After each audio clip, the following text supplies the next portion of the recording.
प्रेम अंधा होता है। एक लड़का था, वह काफ़ी गरीब था। उसके पास ना तो खाने को था और ना ही रहने को घर था। वह अपने दोस्त के घर से लौट रहा था। उसने एक छोटी सी कंपनी में पेंटिंग का काम करना शुरू कर दिया। धीरे धीरे उसके पास काफ़ी पैसे भी हो गए। बाद में वह काफ़ी धनी भी हो गया था, लेकिन अभी भी उसके अंदर कुछ कमी का एहसास होता था। जब वह छोटा था, तभी उसके माता पिता इस दुनिया से चले गए थे।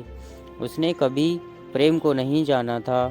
एक दिन जब वह अपने किसी काम से बाहर गया था, तो उसे एक लड़की दिखी जो कि काफ़ी अच्छी और खूबसूरत थी। उसको देखते ही इस लकड़ी को उस लड़के से प्रेम हो गया। वह काफ़ी देर तक उस लड़के को देखती रही। कुछ देर बाद वह लड़की वहाँ से चली गई। कुछ दिनों तक यह लड़का उस लड़की को खोजता रहा, लेकिन वह लड़की न मिली। लेकिन नियति ने उस लड़के से लड़की का मिलाना सही था। वह लड़की उस लड़के के घर काम की तलाश में आई थी। लड़के ने लड़की को तुरंत घर के काम के लिए रख लिया।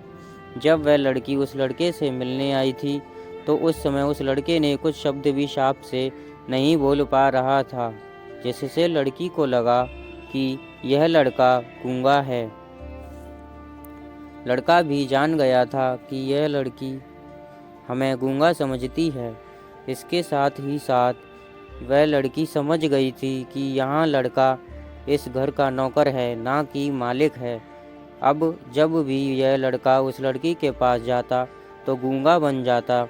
धीरे धीरे वह लड़की के इस लड़के पर काफ़ी रहम खाने लगी। अब उसे इस लड़के के लाचारी पर प्यार होने लगा। लेकिन फिर वह लड़की एक बात से डर कर पीछे हट जाती थी कि इस लड़की के भी माता पिता बचपन में ही मर चुके थे। इस लड़की को इसके चाचा ने पाला था और वह चाहता था कि वह जब तक जिंदा रहे, यह लड़की उसके खाने और पीने का पैसा दे। लड़की का प्रेम हद से बाहर जाने लगा। लड़के के एक खांसी पर भी वह लड़की दौड़े उस लड़के के पास पहुंच जाती थी। अब लड़का भी समझ गया कि इस लड़की को मुझसे प्रेम हो गया है। लड़का भी बहुत ज़्यादा उस लड़की से प्रेम करता था। उसने पहले लड़की के बारे में सब कुछ पता किया।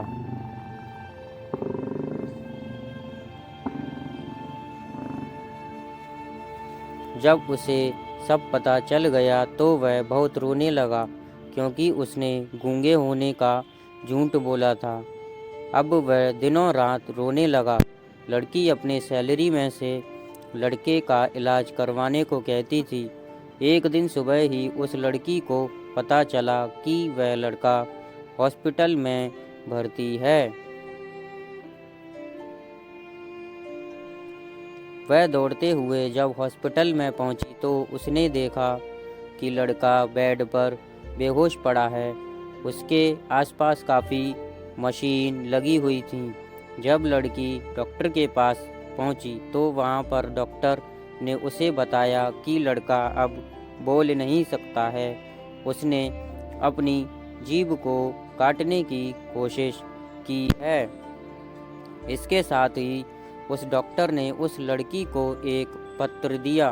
उस पत्र में लिखा था, मैं काफ़ी धनी लड़का हूँ। जिस घर में तुम काम करती हो, उस घर का मालिक मैं ही हूँ। लेकिन इसके साथ ही मैंने तुमसे एक बहुत बड़ा झूठ बोला है कि मैं एक गूंगा हूँ। अब इस झूठ का प्रायश्चित करने के लिए मैं ऐसा काम करने जा रहा हूँ। इसके साथ ही तुम मेरे घर से मैनेजर से पैसे लेकर अपने चाचा को दे देना और एक नई ज़िंदगी की शुरुआत करना।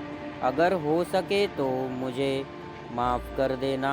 तुम्हारा दोषी। इस पत्र को पढ़ने के बाद उस लड़की के आंसू आँख में भर आए और फिर वह दौड़ते हुए मंदिर में गई। उसने भगवान के सामने कसम खाई कि जब तक वह लड़का बोलने नहीं लगता है तब तक वह कुछ नहीं खाएगी, भले ही वह मर क्यों न जाए। इधर डॉक्टर भी उस लड़के का इलाज कर रहे थे। ईश्वर ने दोनों के मन की बात कबूल कर ली और अब लड़का बोलने लगा।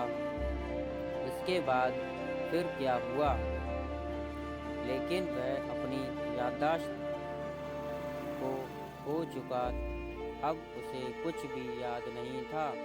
अब इसके बाद लड़की ने उसके याददाश्त के लिए काफ़ी कुछ किया, लेकिन याददाश्त ना आ सकी।